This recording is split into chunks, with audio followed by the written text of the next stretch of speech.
Behind Words TV, the biggest Indian online media group on YouTube. Subscribe now to join our 3 million family. மொத்த behind Woods டீமுக்கும் என்னுடைய பாராட்டுகளை தெரிவிச்சுக்கிறேன். So எவன் எங்கேருந்து வந்து எப்படி அடிப்பான்னு உங்களுக்கு தெரியாது. Blind folded and hitting the டார்கெட்டுன்ற மாதிரி 1000 பேருக்கு போயிட்டு மனசில் இறங்காட்டி என்ன பிரயோஜனம்? 10 பேருக்கு இறங்கினாலும் இறங்கணும்.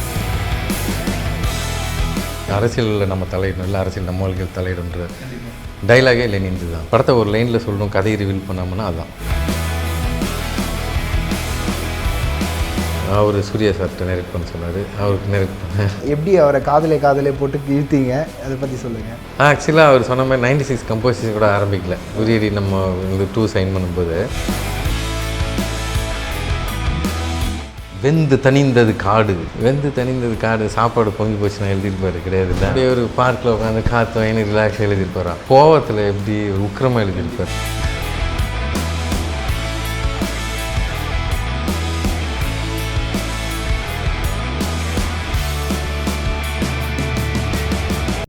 பிரசன்ஸ் எதிர்நீச்சல் வித் உங்கள் நவனித். இன்றைக்கி நம்மளோட எதிர்நீச்சலில் யார் இருக்காங்க அப்படின்னு பார்த்தீங்கன்னா, உரியடி படத்தோட டைரக்டர் விஜயகுமார் கூட தான் பேச போகிறோம். நிறைய சுவாரஸ்யமான கேள்விகள் இருக்குது, அவர்கிட்ட கேட்டு தெரிஞ்சுப்போம். வணக்கம் ப்ரோ. வணக்கம். இந்த உரியடி 2ஓட போஸ்டர் பார்க்கும்போதே எனக்கு ஒரு விஷயம் தோணுது. இதுக்கு முன்னாடி நான் வந்து காலால் பார்த்தேன், இந்த ஒரு ரெட் ஃப்ளேவர் கலந்த ஒரு விஷயம். ரெட் அப்படின்னு சொல்லும்பொழுதே நமக்கு வந்து ரெட்டுக்கான சிம்பிளைஸ் நிறைய இருக்குது. இதில் நீங்கள் என்ன சிம்பிளைஸ் பண்ண ட்ரை பண்ணுறீங்க? ரெட்டுனாலே புரட்சி தானே, பதில் கேட்குறது தானே, உரிமை குரல் தான், சமநிலை. ஸோ கம்யூனிசத்தோட சாராம்சம் தானே அது.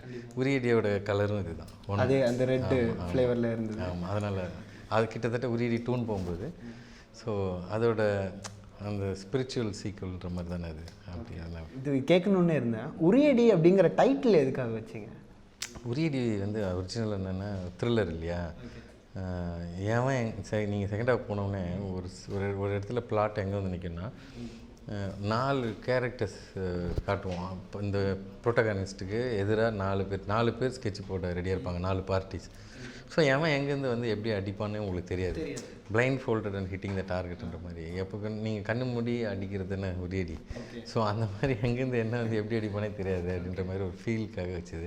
எக்ஸாக்டாக பெரிய இதில் கிடையாது. ஸோ அதனால் வச்சு தமிழ் வார்த்தையாக சரி ஒரு அடின்னு ஒரு பவர்ஃபுல்லாக இருக்கட்டும். அது உரியடிக்கு கிடச்சிருக்க ரிசப்ஷன் வந்து பார்த்தா எப்படின்னா, அது தொடர்பு படுத்திக்கிறது இப்போது அந்த அரசியல் ப்ளஸ் அந்த பே பேக் ரிவெஞ்சு. ஸோ இது ஸோ அந்த சாராம்சங்கள் இதுலேயும் இருக்கும். ஸோ அதனால் உரியடி 2 ஓடி போகலான்ற மாதிரி தானே தவிர எக்ஸாக்டாக அதோட சீக்குவலே இது கிடையாது. ஓகே, அதோட சீக்குவல் இல்லை கிடையாது. பட் ஆனால் ஸ்டோரி கண்டினியூஷன், அதாவது அதில் இருக்கக்கூடிய சில பல சாராம்சங்கள் இதுவும் இருக்குல்ல. அந்த அரசியல் அமைப்பு, அந்த அரசியல் விஷயங்கள் இருக்குது. ஸோ சாதி அரசியல், எப்படி ஒரு சாதாரண மக்கள் வந்து இந்த மாதிரி அரசியலுக்கு வந்து நம்ம எப்படி அடி வாங்குகிறோம், ஸோ அந்த மாதிரி விஷயங்கள். ஸோ அந்த நம்பிக்கை திருப்பி அடிக்கிற அந்த விஷயம் இருக்குது அதுலேயே.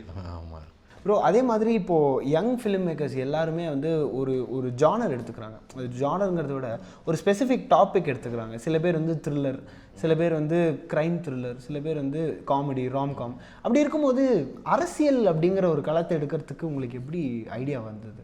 இல்லை, எனக்கு எந்த கதை, எனக்கு களம் ஜானர் இப்படி எதுவும் கிடையாது. எந்த கதைக்கு என் டைம் நான் வந்து ஸ்பெண்ட் பண்ணுறது ஒர்த்தோ அந்த கதை பின்னாடி போவோம். அது எந்த ஜானர் ஆகட்டும் அது ஓகே. அந்த கதைக்கு என்ன ஜானரை எப்படி ப்ரெசென்ட் பண்ணால் கரெக்டாக இருக்குமோ அந்த ஜானர், அவ்வளோ. நம்ம ப்ரெசன்டேஷன் வந்து அதுக்கு சாட்டிஸ்ஃபை பண்ணிடணும்னு நினைக்கிறீங்க? ஆமாம், நான் அந்த கதையை வந்து பவர்ஃபுல்லாக ஆடியன்ஸுக்கு வந்து உணர வைக்கணும். ஸோ அதுக்கு நான் ப்ரெசன்டேஷன் எந்த ஜானர் எடுத்தால் கரெக்டாக இருக்குமோ அப்படி போகிறேன், அவ்வளோதான். ஃபார் எக்ஸாம்பிள் எனக்கு சர்க்காஸ்டிக் ஃபிலிம்ஸ் ரொம்ப பிடிக்கும். பட் ஆனால் இந்த அரசியலில் சர்க்காஸ்டிக்காக சொல்கிறது எனக்கு பிடிக்கல. எனக்கு தான் அமைதிப்படை அவ்வளோ பிடிக்கும். பட் நான் எடுக்கிறதுக்கு பிடிக்கல. ஏன்னா காலங்கள் மாறுது, எல்லாத்தையும் காமெடியாக கடந்து போயிடக்கூடாது அப்படின்றது என்னோட ஒரு நிலைப்பாடு. ஸோ இதை காமெடியாக பண்ண வேண்டாம். சில விஷயங்கள் காமெடியாக எடுத்துக்க ஆரம்பிச்சிட்டோம்னா நமக்கு நடக்கும்போது தெரியும் அது காமெடி இல்லைடா அப்படின்னு. அது வந்து ரொம்ப சீரியஸான இம்பேக்ட் கொடுக்கும். இல்லை அதுவும் போக காமெடி, இப்போ காமெடி படங்களாக இருக்கட்டும் இல்லை இந்த மாதிரி சீரியஸான களம் கொண்ட படங்களாக இருக்கட்டும், இப்படி இருக்கும்பொழுது ரெண்டுமே கொடுக்கக்கூடிய இம்பேக்ட் எதில் அதிகமாக இருக்குன்னு நினைக்கிறீங்க? எனக்கு நீங்கள் சொல்கிற மாதிரி காமெடி வந்து காமெடியாக இருக்கும், இம்பேக்ட் வந்து சீரியஸாக இருக்கும். ஒரு அடி நங்குரம் போட்ட மாதிரி நச்சுன்னு. ஆமாம், ரீச் வந்து அதுவாக இருக்கும். 1000 பேருக்கு போயிட்டு அது மனசில் இறங்காட்டி என்ன பிரயோஜனம்? 10 பேருக்கு இறங்கினாலும் இறங்கணும். கண்டிப்பாக. ஓகே சார், அதே மாதிரி இப்போது இன்னொரு விஷயம் எனக்கு வந்து உரியடி 1ல் உங்ககிட்ட கேட்கணுன்னு இருந்தேன். லெனின் விஜய் அப்படிங்கிற அந்த கேரக்டர் பேர் எப்படி, அதுக்கான ஜஸ்டிஃபிகேஷனும் கொடுத்துருந்தீங்க, அது இந்த படத்துலையும் இருக்கா அதே பேர்? அரசியலில் நம்ம இறங்கணும், இல்லை அரசியலில் நம்ம தலையிடணும், இல்லை அரசியல் நம்ம வாழ்க்கையில் தலையிடுன்ற டைலாகே லெனின்து தான். அது வந்து விளாடிமிர் லெனினோடது, புரட்சியாளர் விளாடிமிர் லெனினோட வார்த்தைகள். ஸோ அதுவே அந்த கனெக்டே இருக்குது. ஸோ அது மிகப்பெரிய வார்த்தைகள் இல்லையா? நம்ம ஒன்று இறங்கி எதை பண்ணோம், இல்லை நம்ம அதுக்கு அது நம்ம வீட்டுக்கு வந்துடும், நம்ம பாதிப்பு அடைவோம். ஸோ அந்த அந்த அவரோட அந்த வரிகள் தான் இந்த படத்தை ஒரு லைனில் சொல்லணும், கதையை ரிவீல் பண்ணாமன்னா அதுதான்.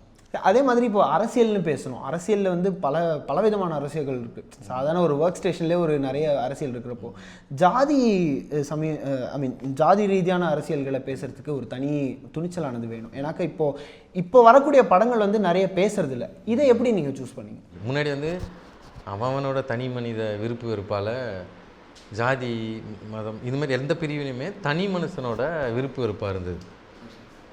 இப்போ அது இயக்கங்களாகவும் அரசியலாகவும் மாறிடுச்சு. இந்த மதம், இந்த சாதி எல்லாத்துக்குமே ஒவ்வொன்றுத்துக்கும் யாராவது விட்டால் தெருவுக்கு ஒரு நம்ம கட்சி வச்சுக்கும் போல். எந்த வகையிலெல்லாம் ஒரு செக்டரை நம்ம பிரிக்க முடியுது அப்படின்னு பார்க்குறோம்.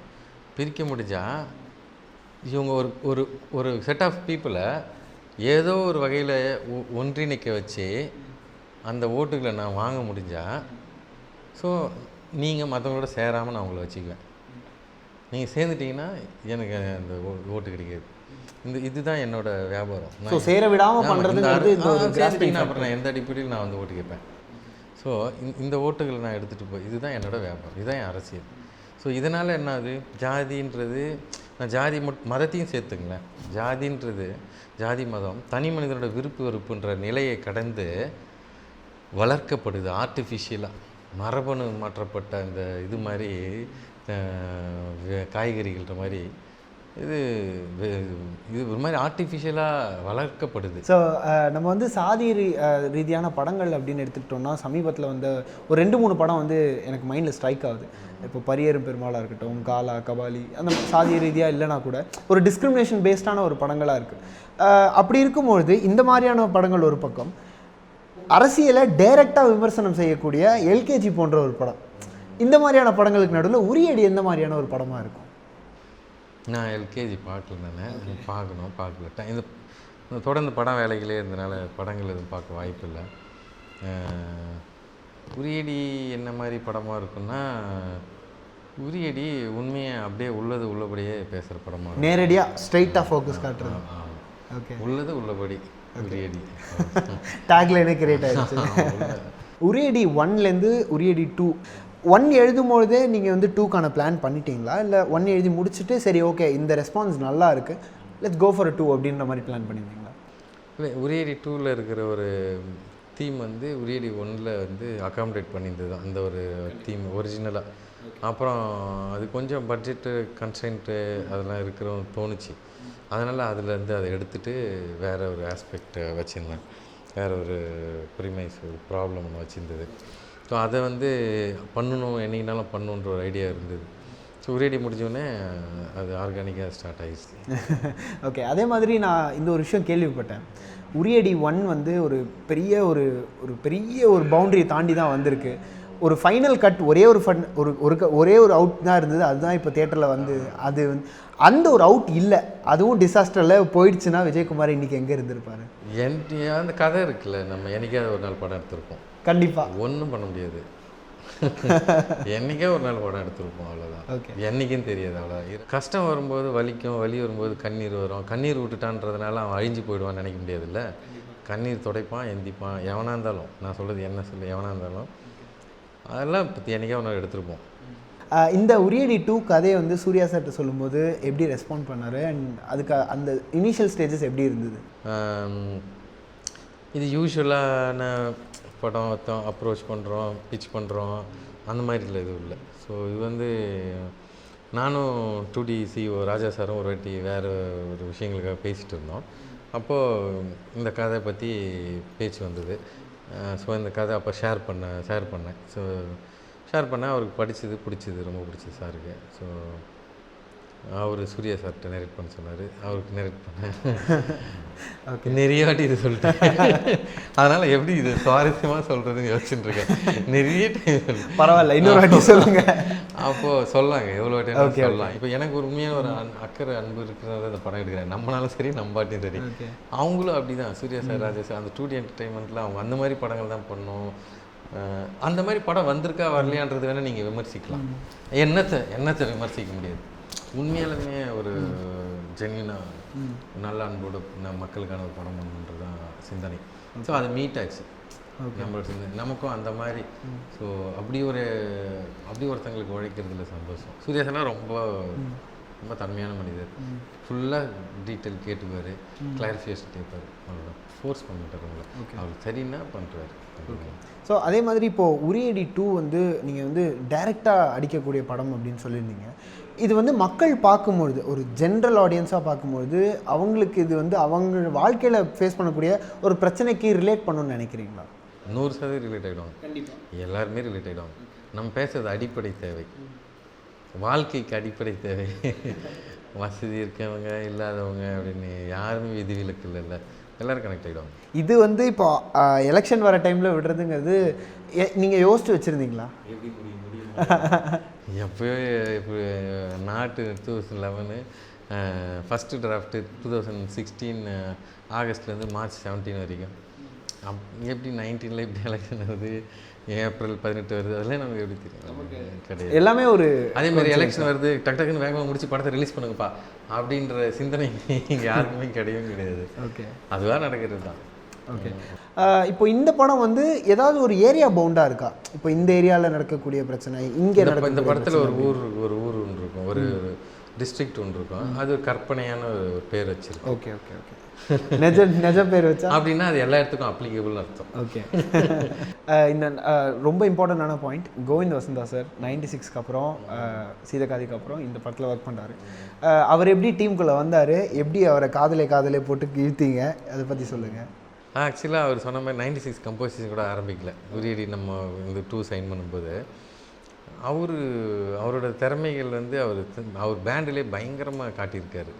ஸோ அதனால் அவர் 1க்கும் சைன் பண்ணணும்னு நினச்சது, உரியடி 1க்கு. அப்போது 1க்கு ஆமாம், 20 dBயில் வந்து ஜெயக்குமார் ஒரு சவுண்ட் இன்ஜினியர் இருப்பார். அவர் சொல்லி தான் அப்போது உரியடி டைமில் நான் அவரோட கேட்க ஆரம்பித்தேன். ஸோ அதனால் அப்போவே சைன் பண்ண நினச்சது, சூழல் அமையல. அதுக்கப்புறம் அசுரவாதம் கரெக்டாக அவர் பண்ணியிருந்தார். அந்த பிஜிஎம்லாம் எனக்கு ரொம்ப பிடிச்சது. ஸோ அப்போது பிஜிஎம் தான் எனக்கு ரொம்ப முக்கியம், பாட்டை விட எனக்கு ஃபீல் அப்படி. ஏன்னா படம் தானே முக்கியம், பாட்டு அடுத்தது, படம் தான் முக்கியம். ஸோ அது புரிஞ்சிக்கினா தானே, படத்தை புரிஞ்சிக்கிட்டா தான் பண்ணணும். ஸோ அவர் பயங்கரமாக பண்ணியிருந்தார். அப்போ அப்படி தான் அவர்கிட்ட பேசுனது. அதுக்கேற்ற மாதிரியே பயங்கரமாக பண்ணியிருக்காரு, ரொம்ப நல்லா பண்ணியிருக்காரு. ரொம்ப ஒரு நல்ல மனிதர், ரொம்ப டெடிக்கேட்டடு. ஸோ இதே மாதிரி இப்போ உரியடி படத்துக்கு வந்தோம்னா, உரியடியில் வந்து ஒரு ரொம்ப நேரோவான ஸ்க்ரீன் பிளே இருக்குது. அது வந்து யாரை அட்ரஸ் பண்ணுறீங்கிறது படம் பார்க்குறவங்களுக்கு புரியும். ஆனால் நீங்கள் வந்து படத்தில் எதுவுமே சொல்லலை. அதாவது இப்போ நான் இவனை சொல்கிறேன், இன்னும் சொல்கிறேன் அப்படின்றப்போ இந்த ஒரு மெச்சூரிட்டியை ஹேண்டில் பண்ணுறது எப்படி கற்றுக்கிட்டீங்க? ஏன்னா நான் யாருமே பாயிண்ட் பண்ணல, அதான் உண்மை. ஓகே. நான் ஒருத்தன் அது பின்னாடி அதையும் ஏன்னு சொல்கிறேன். நான் யாரையாவது பாயிண்ட் பண்ணுறேன்ட்டு வந்து எல்லோரும் கேட்குறாங்க. நான் பாயிண்ட் பண்ணிவிட்டு அதுலேருந்து தப்பித்துக்காக நான் வந்து அவாய்ட் பண்ணிவிட்டு, இல்லை ஒருத்தரோட சாயல் மட்டும் இல்லாமல் நிறைய பேரோட யாரை வேணால் கனெக்ட் பண்ணலான்ற மாதிரி விஷயம் வச்சுருக்கானா அப்படின்ற மாதிரிலாம் கேட்குறாங்க. உண்மை வந்து என்னென்னா, எனக்கு இந்த மாதிரி எல்லாமே தவறாக போகுது. யாரெல்லாம் இந்த மாதிரி ஒருத்தங்க மட்டும் அப்படி பண்ணுறதில்ல, யாரெல்லாம் இந்த மாதிரி மக்களை பிரித்து வெறுப்பு அரசியல் வளர்க்குறாங்களோ அது எல்லாமே தவறு தான். நான் சொல்கிறது தனி மனிதனை இல்லை, அந்த விஷயத்தை, அந்த ஐடியாவை நான் எதிர்க்கிறேன். ஒரு ஐடியாலஜியே. ஆமாம், நான் இந்த மாதிரி பிரிவினை வச்சு அரசியல் பண்ணுற அந்த ஐடியாவை நான் எதிர்க்கிறேன். அந்த ஐடியா தவறுன்றேன்.